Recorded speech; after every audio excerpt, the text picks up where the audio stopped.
My name is Eva Kuper, and I'm going to tell you a story which is not made up of my own memories. It's a story that has been told to me, most of it has been told to me. There are some that, of course, are part of my memories, but the story has been told to me. Can you think of why the story is not made up of my own memories? I was very little, yes, you're right. I was born at the very beginning of the war in 1940, which was not a great time to be born in Poland. Of course, like the rest of you, this was not my choice. However, this is what started my life off, not on a very good footing. I'd like to back up a little bit, though, and tell you a little bit about life before the war in Poland for Jewish people, because it's important to know what was there before so that you can really appreciate what was destroyed. So my parents were both born in a small but very beautiful medieval town just south of Warsaw. It was called Sandomierz. And they were very distantly related, and they actually grew up in the same small apartment building. And they fell in love. And this was something that was, not uncommon. But my mother's family was not so pleased with it because my father's family was not very well off. My grandfather, my father's father, had a shoe store, and he was a terrible businessman. So the family struggled financially. He would give people credit when they didn't have the money, and they would walk out with shoes that sometimes they would pay for, sometimes they wouldn't pay for. So he had they struggled, the family struggled. My mother's family was a little bit better off because my maternal grandfather and his brother owned a farm, really, a large piece of land on which they grew grain, and they also milled the grain. And my grandfather was the salesperson, and he went around to all the communities in the area to sell the grain, and so they did better financially. However, my parents were not very persuaded by the arguments, and my father wanted very badly to be a chemical engineer. He wanted to study after high school to go to post-secondary education, which all of us in this wonderful country that we live in have a right to expect if we do well. In Poland, my father was not able to study in university. Can you think of why that might be? Have you had your tour of the museum already? Yeah. So can you think of why that might be? That he could not study. His marks were good. Why could he not study at university in Poland? I'm so glad you're here. Because he was a Jew, exactly. And in order to study at university, if you were Jewish, it was very exceptional to be accepted, even if your marks were really good. But this was his dream, and his family, even though they didn't have a lot of money, put together whatever they could, borrow, etc., and they sent him off to Belgium, and he studied chemical engineering in another beautiful medieval city called Liège. And he came back to Poland, and my parents married, and they moved to Warsaw, where my father had a very good job, and they found an apartment on the outskirts of Warsaw full of parks, and my father said they were very happy. And you think at this point, let's say it was 1939, they got married in 36, so let's say they moved to Warsaw in 1936. And of course at that time there were already lots of rumors and stories. We didn't have TVs they didn't have TVs in their living rooms the way we do today. But it was well known, through radio, through newspapers, through news media, that Hitler was on the rise in Germany, and that his ideas were very disturbing. And so I would think that people would be very concerned, and they were very concerned. And both my parents, my mother studied to be a teacher. Both of them had a good education. She, again, could not work as a teacher because she was Jewish, and unless there was a space in a Jewish day school, she would not be hired in a secular school. All the secular schools were Catholic schools because Poland was then and is today a Catholic country. So they moved to Warsaw, and my father had this good job, and they were very excited to be in Warsaw, a big city with opera and theater and all kinds of cultural activities that they weren't used to having access to in their smaller town. But of course, the winds of war were blowing, and even though they felt that what was happening in Germany was very disturbing, but it was in Germany, and Germany was a democratic country, and nobody really in their right mind thought that the Germans, who were very civilized, would follow this maniac. Unfortunately, they were wrong, and what was happening in Germany very quickly spread to the rest of Eastern Europe and Western Europe to some extent. And after Hitler invaded Poland, it wasn't very long before he set up ghettos. And we were living in Warsaw, and all the Jews were gathered up to be moved to the ghetto. And this was about a 30 square block area where about 30,000 people had lived before the war, Polish people mostly. And into the same space, at the height of the population of the Warsaw Ghetto, there were in excess of 400,000 people living in the same space. So, how many of you share a room with anyone? How many people do you share a room with? One. And you? Two. And you? One. If you could close your eyes for a moment and just think, what would your room look like if there were 8 people in it, or 10 people living in your room? In your room, you would probably have nothing but mattresses on the floor. And this is what the conditions were like. What happens in your family when somebody gets the flu?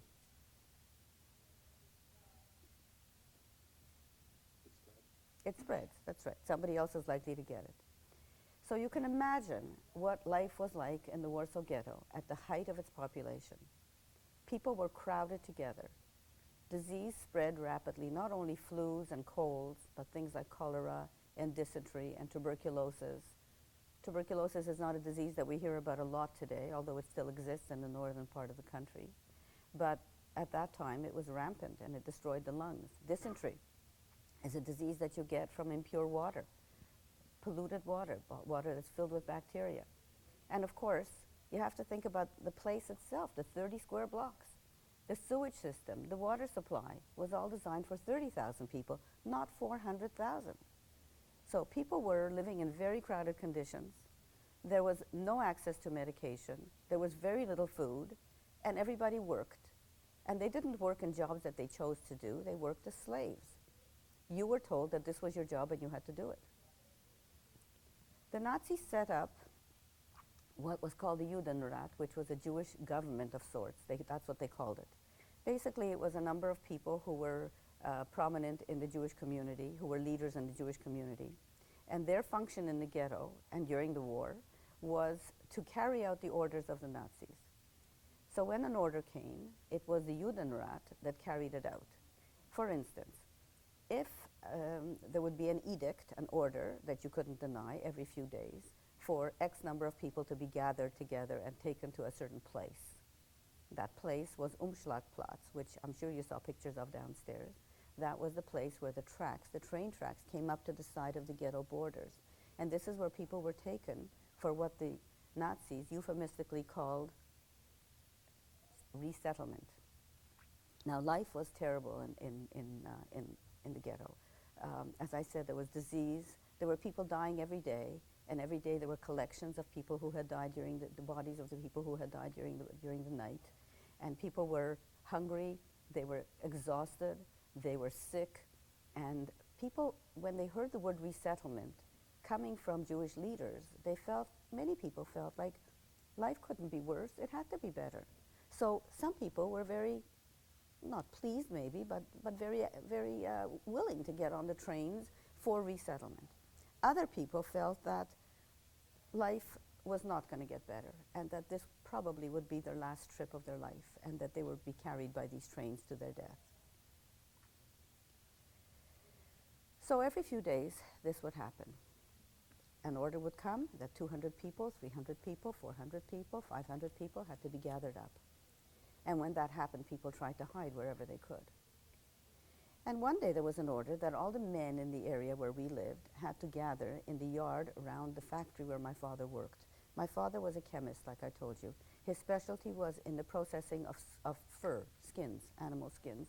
And the Nazis were very eager to have a supply of that because they wanted to make fur coats out of it, because they were planning, even as they were signing peace pacts with the Russians, they were planning to invade the Soviet Union, or what was then Russia.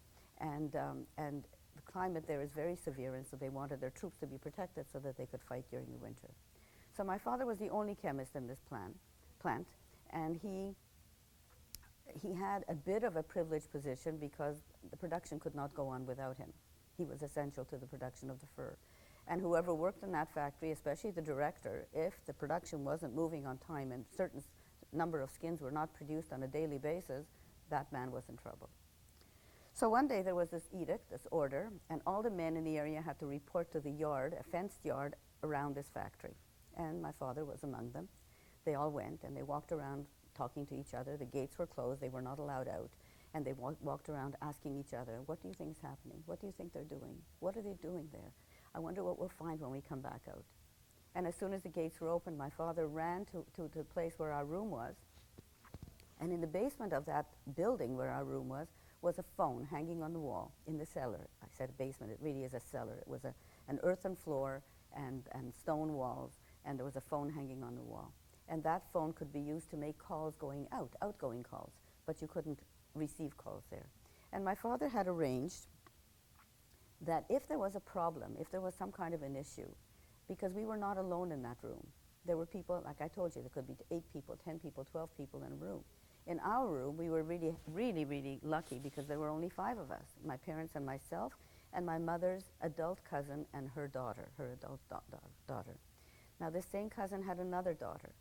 This daughter's name was Regina, and Regina worked as a slave, as a guard in the prison in the ghetto, because there was a prison in the ghetto. She didn't want to work as a prison guard, but she had no option. She had no choice. So my father had arranged with Regina, with my mother's cousin, who was also her very close friend, that if there was a problem and he needed to contact her to tell her what was going on, he would call her using this phone. Of course, you have to remember that her mother and her daughter were with us too. Her mother and her sister were with us as well. So when they were let out, these men, they ran back to where they lived, and my father ran back to our room, and he saw that not only were we not there, but nobody was there. The whole area was emptied of women and children. And he knew from past experience that where we would be taken would be to Umschlagplatz, to the place where the trains came alongside the ghetto walls. He ran there, and all he saw was like hundreds of women and children and crying and noise, and he tried to get in there because he told me many years after the war, when I was grown, that whatever was going to happen to me and to my mother, he wanted to be there with us. He wanted to, wherever they were taking us, wherever this resettlement was, he wanted to come with us. And he had no illusions about what resettlement meant, none. And he tried to get in there, but they wouldn't let him. They said, no, we want women and children, and you get out of here or we're going to shoot you. And he had no option. So he ran to our room and he called Regina. And Regina, as soon as she heard, she ran to Umschlagplatz herself. And she was wearing a uniform, a guard's uniform. And maybe because she was a woman, or maybe because she just kind of snuck in somewhere, but she got in there, into this crowd. And she looked around frantically, and she got there just at the right second. Had she come a minute earlier or a minute later, she would have missed it. But she came and she looked around, and there was noise and women and children being pushed into the cattle cars, because, you know, the cattle cars was the means of transportation. I'm sure you saw the pictures downstairs. And into one cattle car, you could have in excess of 100 people with no facility, no bathroom, no water, nothing. And they could be stuck on the train for days. Sometimes the train could be parked on a side track for days, and with no facilities. And even if people died in the train, which many did, they couldn't fall because there was no room to fall. People were squashed that tightly. And as Regina looked around frantically, she saw that we were being pushed, my mother and I, my mother carrying me, I was less than 2 years old, carrying me, was being pushed into one of the cattle cars. And she ran over to the cattle car and she started to scream at the top of her lungs that I was her child. And my mother was only babysitting for me.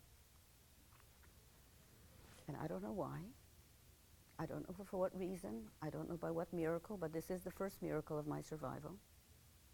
My mother was allowed to pass me hand to hand, and I was thrown off the train to Regina's arms.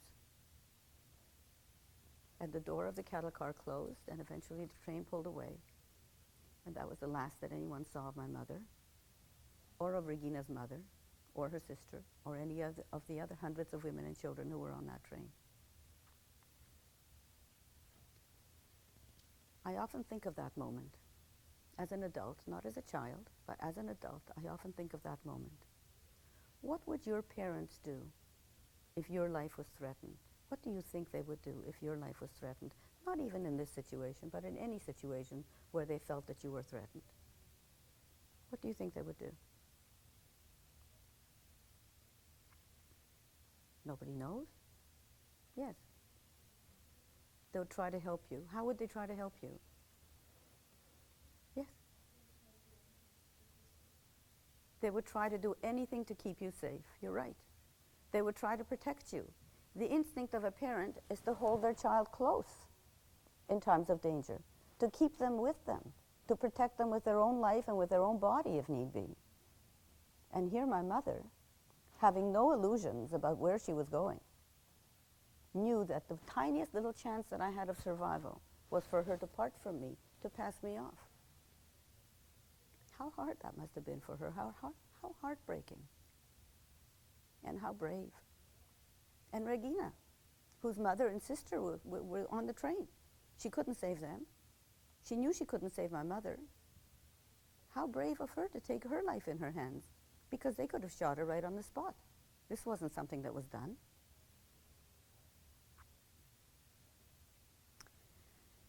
The train went to Treblinka.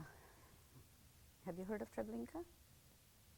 Treblinka is a camp, was a camp. Today it's a memorial. It was not a work camp. It was a death camp. It was one of the few places that the Nazis did not keep records, because people who were taken to Treblinka did not survive long enough to even be recorded.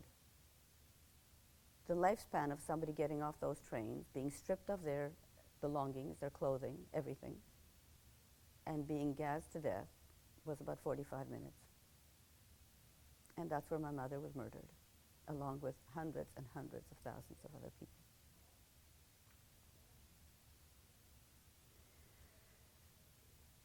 Regina took me back to her room, and my father found us there. And of course, he was devastated. And very soon after that, I got very sick with dysentery, which is, as I said, an intestinal disease, a disease that dehydrates a young child very quickly, dehydrates everybody very quickly, but young children particularly.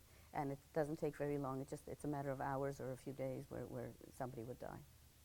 And I got very, very ill. I was very close to death. And my father called a friend of his, a Dr. Kalinowski, a Jewish doctor who was in the ghetto.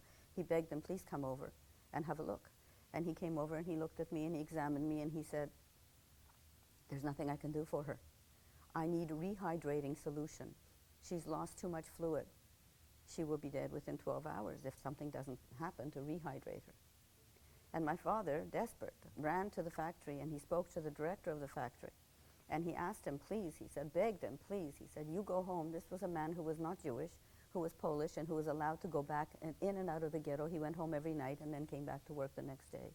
And my father begged him. He said, my wife was just taken. I'm sure she's dead by now, and I'm going to lose my child. Please, could you get this rehydrating solution? And this man agreed to do it. And the solution came, and Dr. Kalinowski started to give me an infusion of fluids, and I began to feel more alive, and eventually started to recover. But as I told you before, every few days there was an order for people to be gathered, to be brought to Umschlagplatz.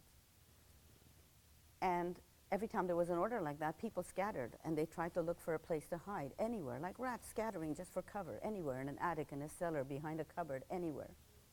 And one day, and people tried to make sure that they weren't out in the street a lot, because that's where you'd be picked up, more than from your own house, although houses were empty too.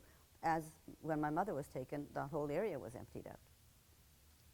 And one day my father and I were in the street, and the order came, and it would come, there would be trucks with megaphones, and there'd be a lot of noise, and people would the police would start to gather people up. And my father ran trying to find a place to hide with a young child, and I was still not well. I was just beginning to recover.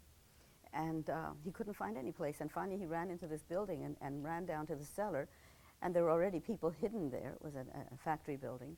And there was water in the cellar up to his waist, and he held me like this. And he begged them to let him in. The people who were already there, they said, you can't come in here with a young child. You can't come in here with a young child. We can't take the chance. The child will cry and give us all away. And my father said, I promise you, I will hold her close to me. And if I feel that she's going to be making any noise at all, any sound, I will suffocate her myself. Can you imagine what that would be? And in his pocket, he had 2 pills of a poison called cyanide. And he told me many, many years later that he would not have permitted himself or me to be taken alive. He was prepared to kill me and to kill himself to avoid being taken by the Nazis. And I was a child of war. I was a child who had learned to do what I was told. I was a child who lived with stress, anxiety, people's fear all around me all the time. And so he held me close, and we lasted the night, and I didn't make any noise. And when the night was over and we left, the people in the cellar said, "Don't come back because we took a chance on you one day, but we're not going to do it again." And so my father knew at that point that he would have to do whatever he could to escape from the ghetto. And of course, if it was easy to escape from the ghetto would be empty. People would leave. It wasn't easy. The ghetto was surrounded, and maybe you saw pictures of this downstairs as well. The ghetto was surrounded by 10-foot brick walls, and on top of them were giant rolls of wire, barbed wire, electrified barbed wire. And life was so unbearable in the ghetto that people went crazy and they tried to climb the wall to escape, to get away. And of course they were picked off and died. There was only one way that some people, a very small number, were able to escape from the ghetto. And also arms, that is guns, and children were taken out that way, and my father chose to go that way. He called his sister, my Aunt Sophie, who was Jewish, of course, but who lived outside the ghetto on what was called Aryan papers, or false identity papers. You could pay a forger to provide you with a forged identity, and you became that other person. You answered to a different name, you had a different family history, and that name was often changed. Often false identity papers had to be changed, because if you were caught and you were holding the identity of a person that the Nazis knew was dead, then of course you couldn't be that person. So very often the identity was changed. And my Aunt Sophie, she had light brown hair and sort of greenish blue eyes, and she didn't look the way Nazis said, Jewish. She lived outside the ghetto, hidden. Her identity was hidden, but she was free outside the ghetto. There were other people who were hidden. Our family members were hidden by people who were either unbelievably brave or who wanted to make money that way, and you had to pay people to hide family members. And again, you had to move them often, because if a neighbor saw a head in the window, if they saw a shadow, if they saw the person coming out at night just to get a breath of fresh air because they were locked up all the time, and denounced to the authorities that there was somebody hidden in this house, then that family would suffer the consequences. And maybe you saw that downstairs too, but you know, the penalty for hiding or assisting or feeding or in any way helping Jewish people was death. Death to the family that was doing the hiding, the entire family, plus death to the people that were being hidden. And very often, whole villages would be burned to the ground because one farmer was hiding somebody in his barn. So this was very dangerous business. So my father called my aunt, and he told her that what he was planning to do, because what you could do is you could go into a sewer inside the ghetto and walk for a number of blocks, not far, walk for a number of blocks till you came to outside the ghetto gates, outside the walls, and you could come out there, hidden.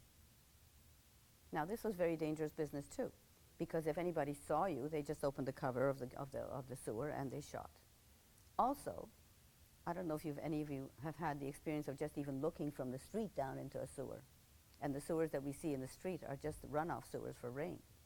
And our sewers today, even the ones that carry human waste, are paragons of cleanliness compared to what this must have been like, a ghetto with 400,000 people. The sewers were unbelievable. My father said that a distance of a few blocks that would normally take you 10 minutes to walk took 2.5 hours. He was walking in waist, up to his waist, W-A-S-T-E, up to his waist. He was holding me above his waist, and I was still not well. I was just recovering from my dysentery. And we walked for 2.5 hours, and my aunt had arranged for somebody to come to find us when we exited. My father told her where we would be coming out. And when we got out there, you can just imagine what we looked like. And the guy wasn't there, and we sat under a bush, my father holding me, sat under a bush waiting, and eventually he came, and he took us to the home of friends of my father's from before the war, for whom he had done some very good deeds, and they were very grateful, and they were very close to my father and my mother. And we knocked on their door, and they took a look at us, and you can imagine what they saw. They were horrified. And they brought us into their home, and they cleaned us up, and they fed us. They were devastated to hear what happened to my mother. And they told my father that we could stay with them as long as we wanted to. But my father knew that that was not true. We could not stay with them as long as we wanted to, because it was terribly dangerous for them. Had they been denounced, had somebody found out that they were hiding someone, they would have been killed. And my father had work to do. He wanted to do what he could to save the other members of his family, so he needed to hide them, to help them find hiding places, and to move them around as need be. And he couldn't do that with a young child. I was 2 years old at this point. So he went to see a friend of his, another doctor, whose name was Dr. Lande, who was the doctor for the Fur Trade Union, Fur Trade Workers Union that my father was a member of before the war. And he begged Dr. Lande, please, could you find a place for my little daughter, a place for her to be safe during the war, for her to be hidden during the war. And Dr. Lande agreed. He said, I will try, and I will come to get her in a few days. And he came to get me in a few days, and he took me to the home of a woman whose name was Hanka Rembowska, who was an illustrator of children's books, and who was already looking after a young child, a child who was about 7 years older than I. And, but this little girl did not have to be hidden because she wasn't Jewish. She was orphaned by the fact that her parents had died during the war. But she was alone, and she needed protection and care, but she wasn't Jewish. There was no risk for Hanka to have her. There was great risk for Hanka to take me. But she was an exceptionally brave person, and she did. She agreed. And so I stayed with Hanka for about 3 months, and she got progressively sicker. She had tuberculosis, which basically destroys the lungs and is very infectious. And she was very worried that she wouldn't be able to manage, because once she got very sick, she couldn't work, and when she couldn't work, she couldn't feed us. And one day, walking in the street, she came upon a group of nuns who, does everybody know what nuns are? What nuns are? Yes? Yes? Yes, they're religious. Well, nuns are women, and they've given their life to their faith, and they are followers of Christianity, Jesus, yes. And they live in communities usually together, or they did. Today, their lives are very different, at least here in Canada and North America. In Poland, it's not much different. But she came upon this group of nuns, and she knew one of the nuns, and the nuns were an order of nuns who were looking at, whose job it was to look after blind children.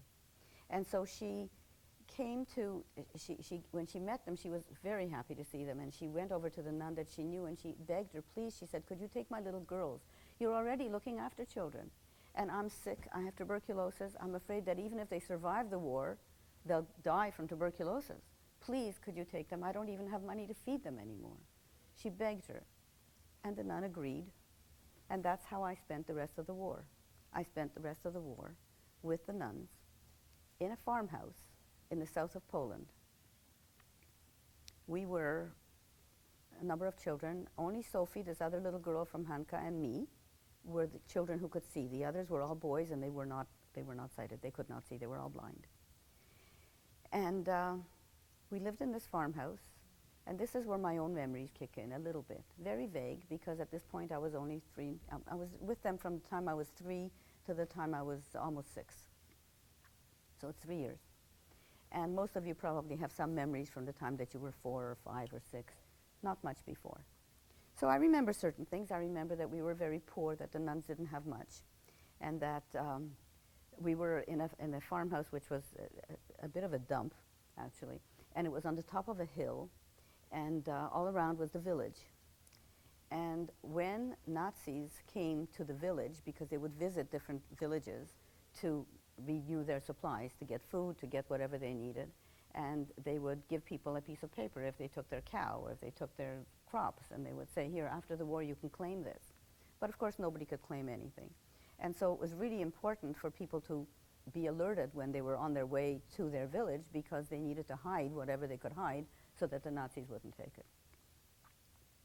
So whenever they were sighted, whenever Nazis were around, somebody from the village would run up to our farmhouse to tell the nuns, not because they knew that they were hiding a Jewish child, because nobody knew that. Only the nuns knew that. But because whatever they had to hide it, because otherwise it would be taken. And all the food that we had, which was very little, mostly potatoes, our diet consisted mostly of potatoes, or whatever the nuns could beg from the farmers around, whatever they could be spared. And the nuns would hide me. And what happened to me was that they had dug a hole, a small hole. I was very tiny. They dug a small hole in the earth, and I was put into this hole, crunched up. I was told to be very quiet. And again, I have to tell you that I was a child of war. When I was told to be quiet and to be very still and not to make any sound, I did that. And on top of this hole, they would put a board, and on top of that, they would put a mat or a table or something so that it didn't look like there was anything underneath. And I would stay there very quietly for as long as the visit lasted, half an hour, whatever was necessary. Now, how many of you know a 3-year-old? Or have a 3-year-old in your family? Can you imagine putting a 3-year-old child into a hole in the earth, which is so much like a grave? The strange thing is that I don't remember being frightened. And I guess part of it was that I did what I was told without thinking about it too much, or perhaps because I trusted the nuns and I knew that they wouldn't tell me to do something that would hurt me. And it couldn't have been easy. But I remember sitting there quietly and waiting for the visit to be over, and then I would be allowed to be free again. And I remember other things. I remember that we would sit around in a circle, all the children in a circle outside, and there'd be a big pot of water in the middle and a sack of potatoes that the nuns had managed to beg for. And the boys, the blind boys, would peel the potatoes, and then they would pass them to me and to Sophie, and we would check to make sure that they were well peeled, and we'd throw them into the pot. And that would be most of our meals. Sometimes we had other vegetables. There was one cow, also was a donation. This cow gave a little bit of milk, and so the nuns made a little bit of butter from that, and certainly not enough for the whole group, but a tiny bit. And besides the nuns, there was a priest. There was one priest, and I remember him. And at mealtime, we'd sit around a long, long table, and he would sit at the head of the table, and I was the smallest and the youngest of the children, and I would sit beside him. And he would get a tiny little piece of butter, a tiny little pad, and he would butter his bread, and he would pass me half of his bread underneath the table to me, because he didn't have enough to share with all the children. And I was the smallest, and he just felt like I needed it more. I remember those things, and they were good memories. After the war, when the war ended in 1945, people started to come out of hiding. People who had survived the camps, and people who were hidden during the war, children who'd been hidden. And there were organizations such as the Red Cross or immigrant aid organizations that made lists of people who'd come out of hiding who were looking for family members or friends. And these lists would be tied to the remnants of buildings in Warsaw, because you know Warsaw is the capital, still is the capital of Poland. And Warsaw, 85% of Warsaw was rubble at the end of the war. There was nothing but ruined buildings and just a disaster. Very few buildings remain standing. So if any of you have an opportunity to go to Warsaw and you see how the city's been rebuilt, it's really quite amazing, because even the old part of the city has been rebuilt in the way that it had been before.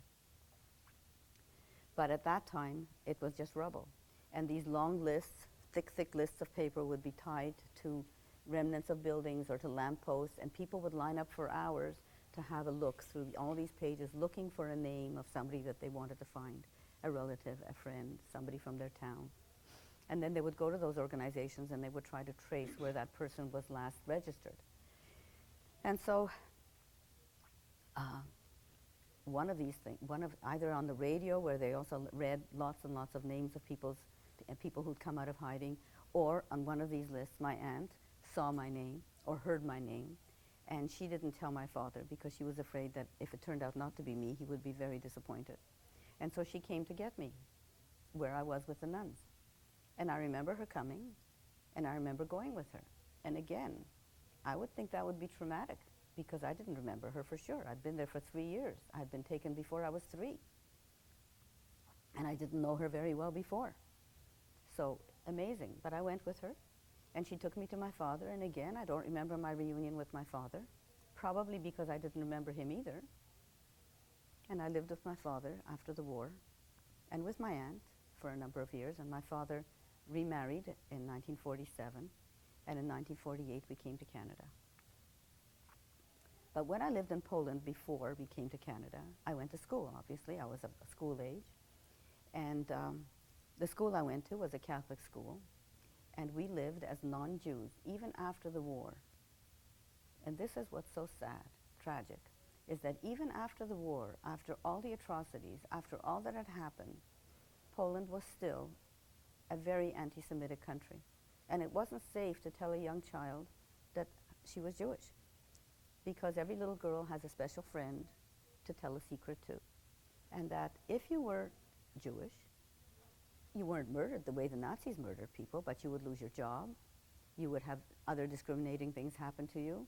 I would be made fun of in school. And anti-Semitism was actually taught in school. I remember being in school. I went as far as the end of grade 3. I remember the teacher whom I loved telling the children at the end of the day, you go straight home now and don't talk to anybody and don't let the Jews catch you. And the Jews we were told in school that the Jews were terrible people, that they did terrible things, that they had killed Christ, and they did other things that were just terrible. And I believed it because I was a kid, and I loved my teachers, and you know, when you're little like that, everything your teacher says, if you like your teacher, is truth. So I had no idea that I was Jewish. When I was 6 years old, first of all, in school also we studied catechism. And so I knew my catechism, and when I was 6 years old, I was prepared for my first communion, which I had. I had my first communion. I got a white dress and a little thing on my head, and I remember the ceremony. I remember how proud I was. And after that, I started to go to confession, which is when you go to church and you tell all your sins to the priest. And I remember, I don't remember this, but my father tells me that when I would come home after confession, and maybe I was 7 at the time, about 7, I would say to him, oh, I feel so much better, so much lighter now that I've gone to confession. And he would look at me and he would smile and he'd think to himself, what kind of sins could this 7-year-old have committed that she would feel so much lighter after having confessed the sins? But that's how I felt. I felt that I was a committed Catholic. That's who I was. My father and my stepmother eventually never went to church with me. I went with our housekeeper. And when I would say to him, why don't you come to church? And he said, I don't like church. I don't really want to go to church, and God is everywhere, so I can pray at home. And of course, I never suspected anything. So when we came to Canada, we were on the ship coming across the North Atlantic in December of 1948. I was 8 years old. The seas were very rough, and I was really, really sick. And one of those times when I was trying to feel better and walk on the deck with my father, he took me aside and he said, I have something to tell you. Something serious. I said, what? A surprise. Well, it certainly was a surprise, because what he told me was that I was Jewish, that we were Jewish. How do you think I reacted?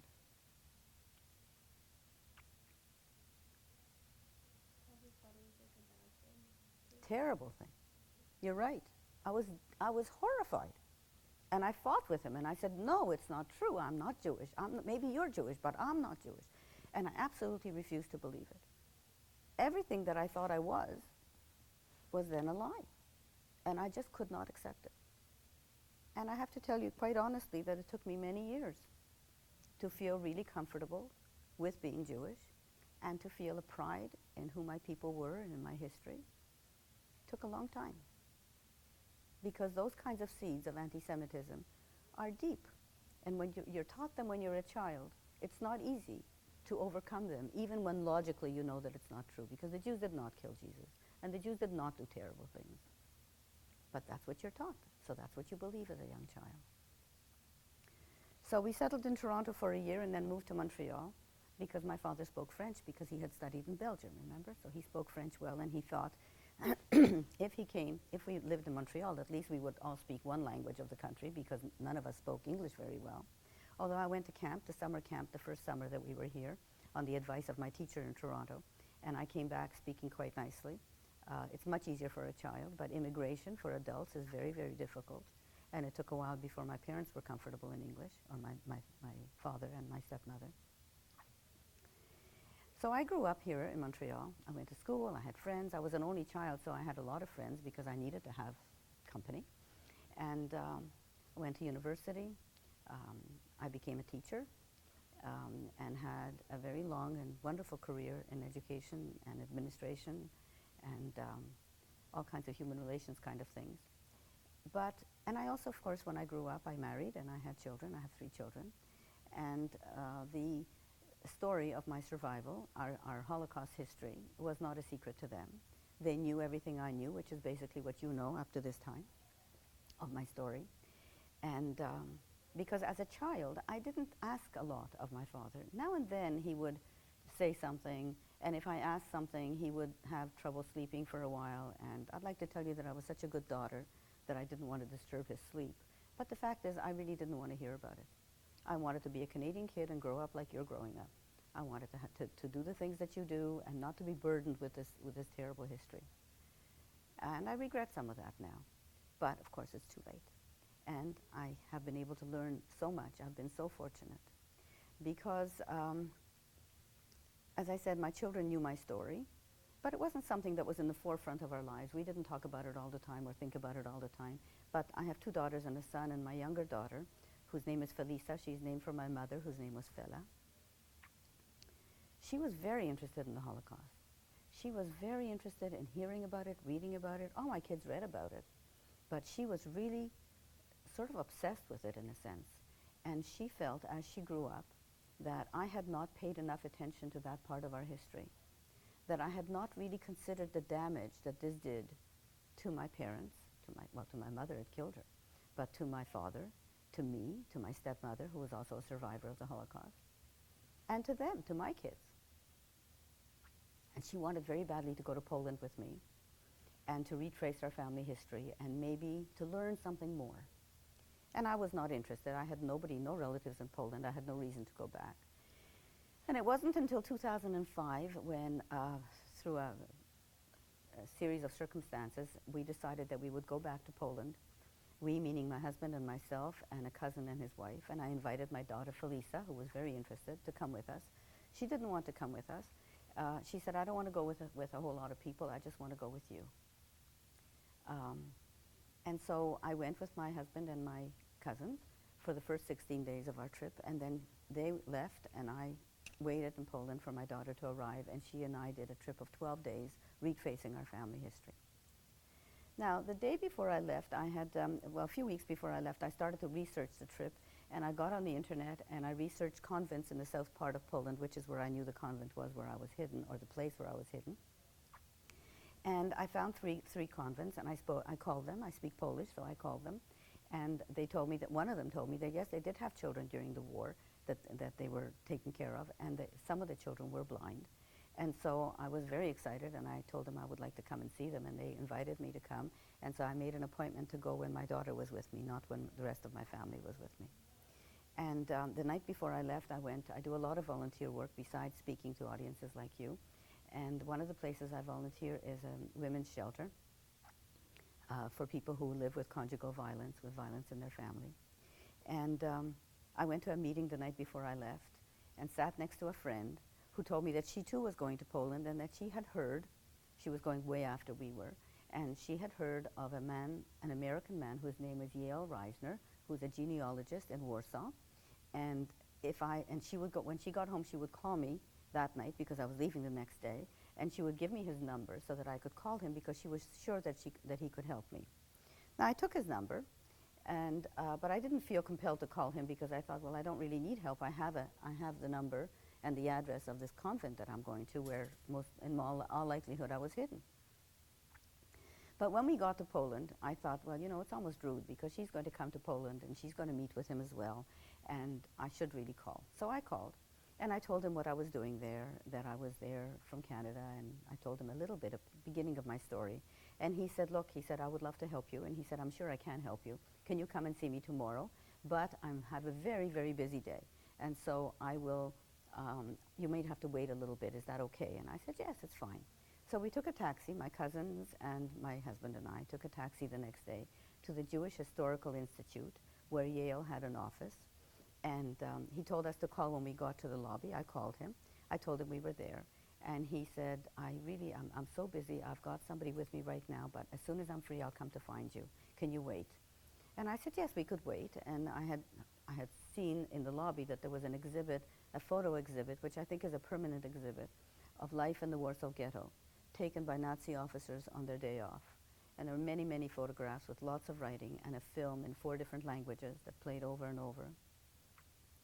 And so I asked Yale, I said, can we go up there and look at the museum, and then you could come and get us?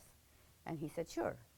So we went up and we looked at every photograph, and some of them were very graphic and very horrible. And we read every word. And at the end of that time, I looked at my watch, and it was 4 hours. We had been there 4 hours, and he hadn't come to get us. So we went down to the lobby, and I called him, and I said, I'm really sorry, but we're leaving.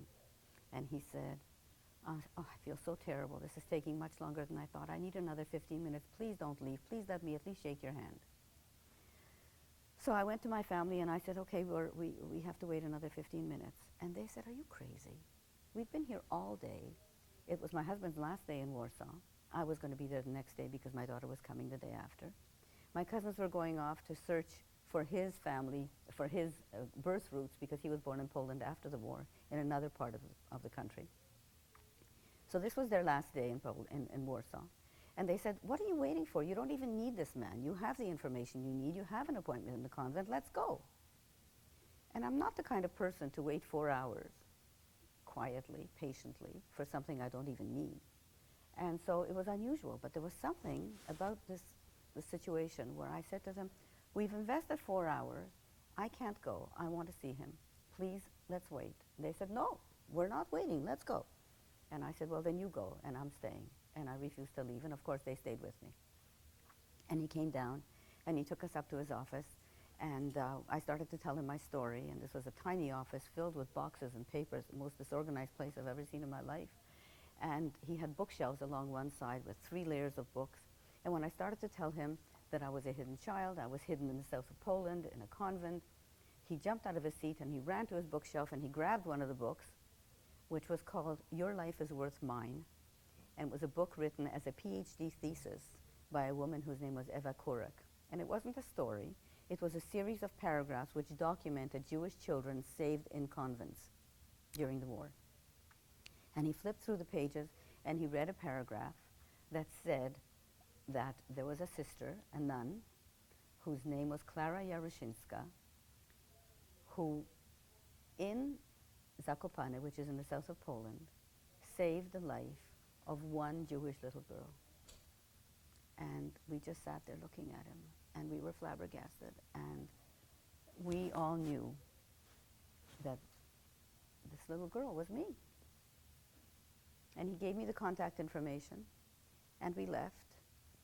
And the next day I got on the phone in the morning, and I started to call, and the number that he'd given me, either he had written it down wrong or something, but I called, and the person who answered told me that this was a pantyhose factory. So obviously I had the wrong number.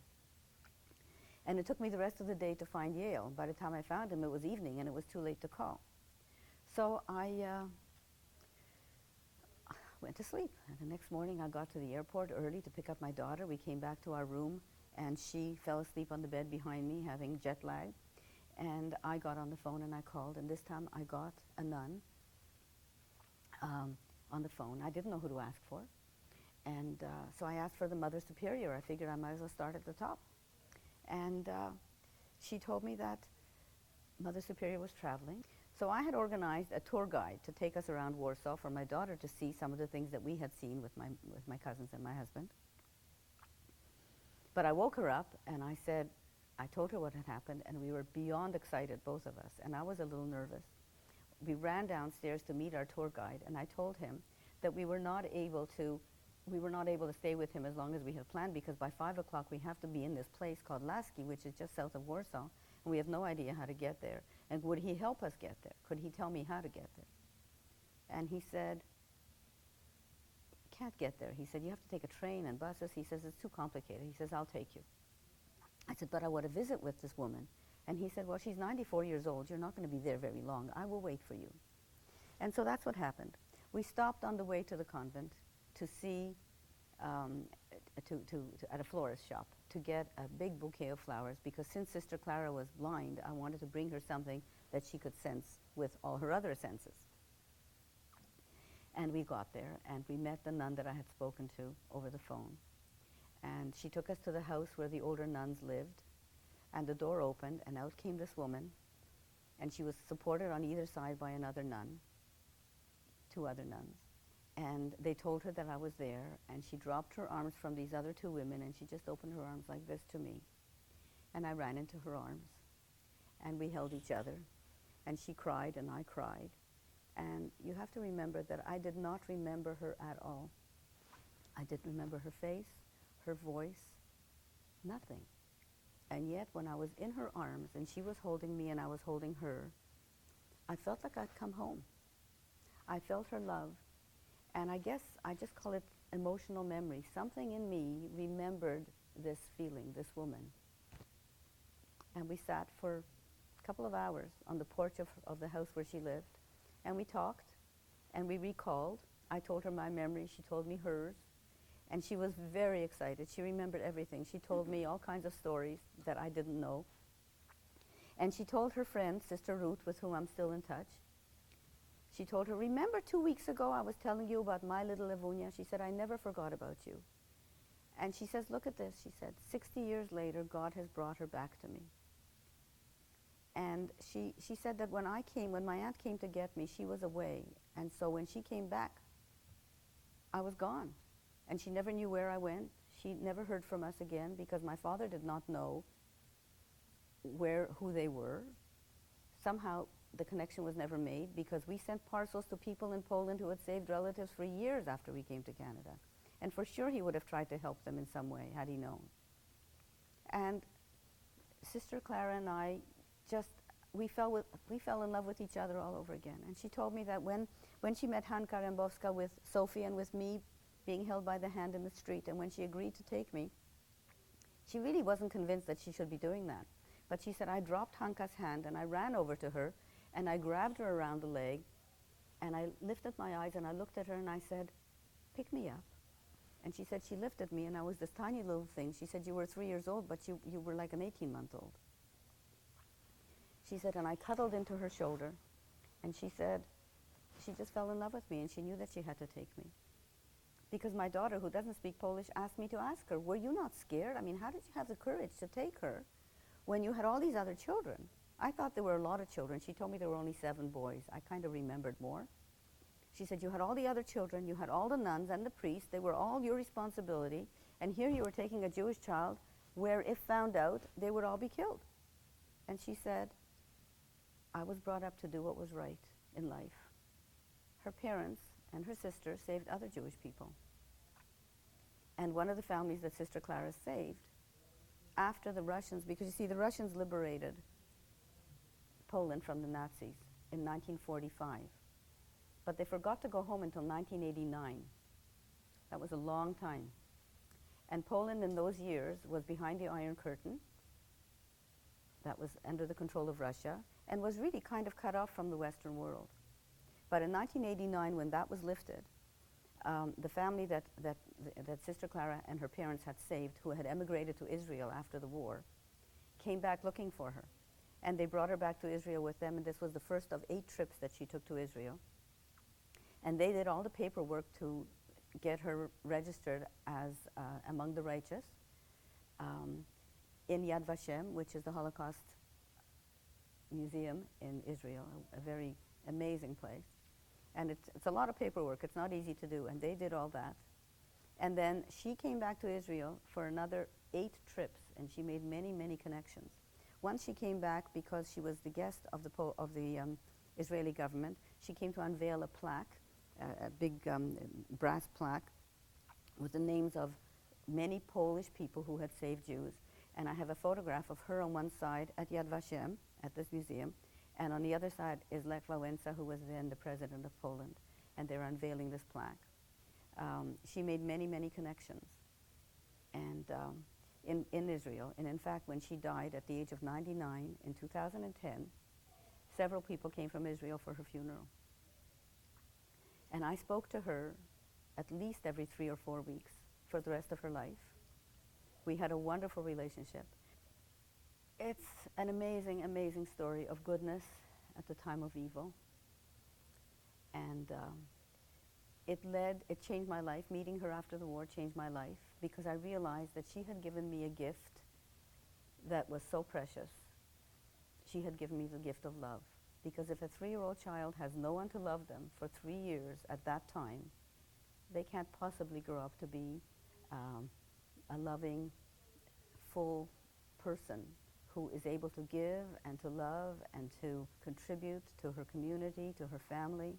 She gave me that gift that enabled me to live such a full life. It was through her. Without her, it would never have happened.